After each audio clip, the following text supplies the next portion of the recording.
A ideia dessa sequência de 3 vídeos é partilhar com vocês um pouco dos objetivos da disciplina que envolve aprendizado de máquina na parte de métodos probabilísticos.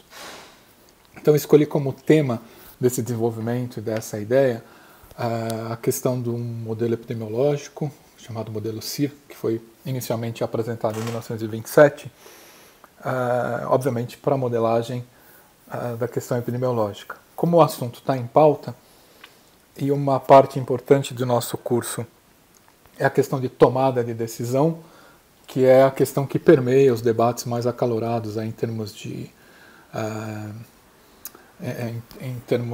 você usar o sistema de saúde, se ele vai colapsar, se ele não vai colapsar, se você precisa ter isolamento, não precisa ter isolamento, que nível de isolamento. Tem uma série de tomadas de decisões que são difíceis porque são do ponto de vista nacional, tá? E ela pode estar ancorada numa análise mais direta dos dados que estão aí disponíveis e do passado que você conhece de outras doenças, tá? Os vídeos estão organizados. O primeiro é sobre o CIR, que é um modelo determinístico, ou seja, toda vez que você rodar esse modelo, se você não mudar nenhum parâmetro, ele vai basicamente dar a mesma resposta. O segundo vídeo é sobre um outro modelo chamado Reed-Frost, e ele trabalha já um modelo estocástico. Esse modelo estocástico, entenda, probabilístico no primeiro momento, ele permite uma avaliação das incertezas que você tem em todo esse processo, e toda vez que você rodar esse outro modelo, ele vai te dar resultados diferentes. Tá? Pode parecer angustiante no primeiro momento, mas muitas vezes o que você tem quando você tem variáveis aleatórias é isso, é conviver com a incerteza e tentar tirar proveito do pouco de informação que você tem ou da informação que você tem. E o terceiro, você vai perceber que nos 2 primeiros vídeos você tem uma questão de parâmetros que eles aparecem, você não sabe de onde ele vem, e basicamente eles vêm de um ajuste de dados. Então no terceiro a gente vai discutir como ajustar esses dados. Tá? Bom, o modelo que a gente está trabalhando é relativamente simples. Eu vou colocar ele aqui para vocês. Então o modelo que a gente trabalha, tá, é um modelo chamado CIR, tá, apresentado aí inicialmente em 1927, tá, e ele tem um conceito relativamente simples, onde você tem 3 estados,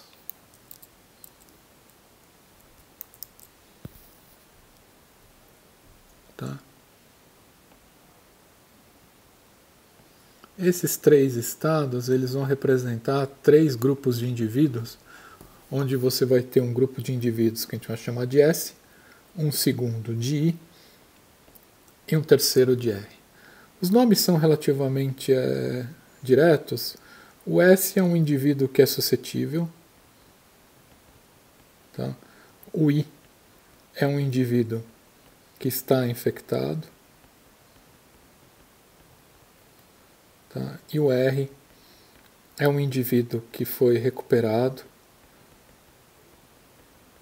tá? Ou removido. Você encontra os dois termos na literatura, tá? Para poder trabalhar. Bom, qual que é a nossa intenção? A nossa intenção é entender como evoluem esses 3 grupos ao longo da variável tempo. Será que o pico de infectados é compatível com o número de leitos? Que é uma das perguntas que aparece. Tá? Qual que é a perspectiva do número de infectados perto dos suscetíveis ou dos recuperados? Bom, tem uma série de informações que não são triviais, tá? Mas que o modelo matemático pode te ajudar na tomada de decisão. O outro aspecto é como essas categorias se relacionam, né? Então, os suscetíveis podem se tornar infectados e os infectados podem ser recuperados. Então, esta é basicamente a relação entre esses 3 grupos. Tá? Bom, essa relação dos 3 grupos, pensando numa linguagem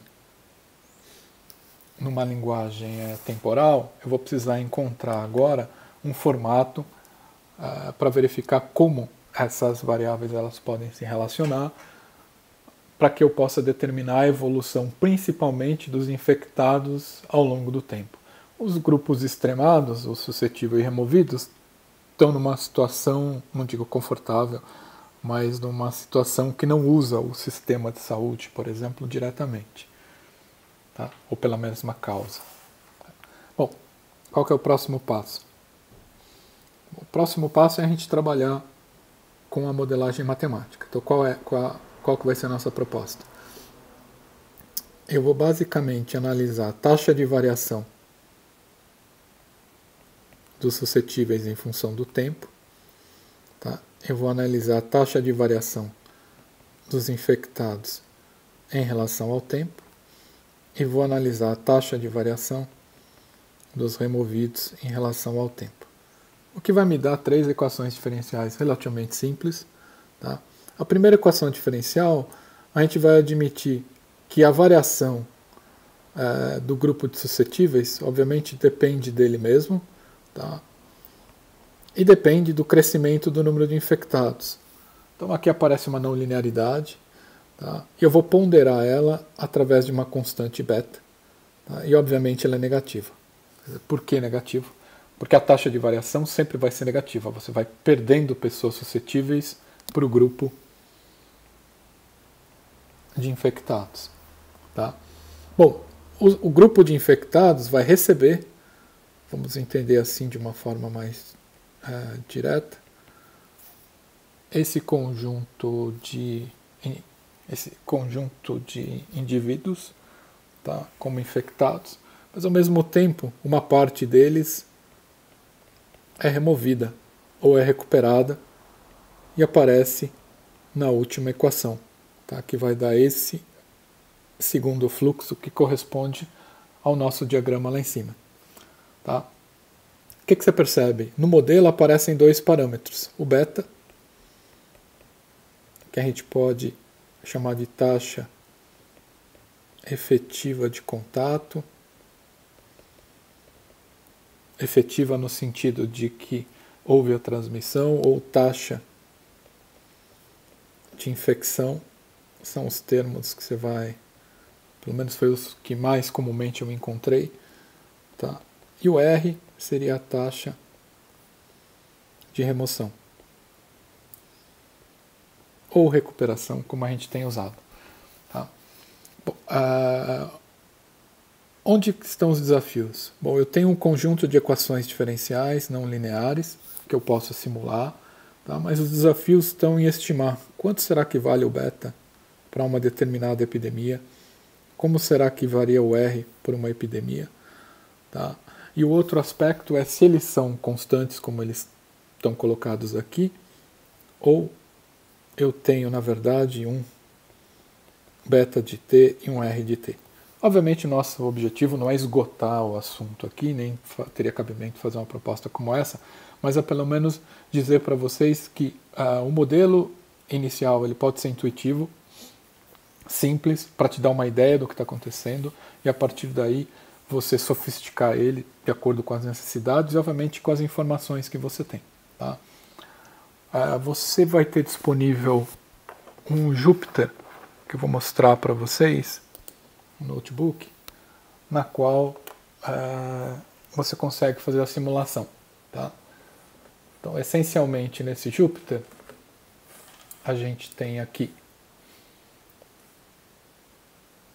as referências que eu usei para montar esse grupo, tá? Uma explicação do modelo, uma primeira sintonia do modelo. Então a gente está trabalhando para uma população de 500 pessoas partindo de um infectado. Estou montando as 3 equações. Tá? Aqui é como é a tradução para o Python dessas 3 equações. Tá? Depois como é que eu resolvo essas 3 equações. Então aqui eu tenho a sintonia do modelo com beta e o R e a solução das equações, e aqui eu tenho a visualização. Tá? Bom, o resultado básico, essa primeira curva são dos suscetíveis, essa curva dos infectados e essa curva dos recuperados. Tá? Obviamente, se você mudar os parâmetros beta e R, esse pico vai mudar, essa curva vai se alterar. Tá? Aqui você percebe que no pico você vai ter perto de 250 indivíduos infectados, e isso a partir de 20 dias. Tá? Então, quando a gente olha a curva da exponencial, que é o que a gente tem acompanhado dia a dia, ela tem um comportamento que engana, entenda entre aspas esse engana no começo, e depois ela tem um comportamento bem forte, tá? Com uma taxa de variação relativamente grande nessa faixa que está aqui. Obviamente tudo isso depende de quem? Depende do beta e do R que você escolheu, e esse beta e esse R virão dos dados. Tá? Obrigado, pessoal. Até o próximo vídeo.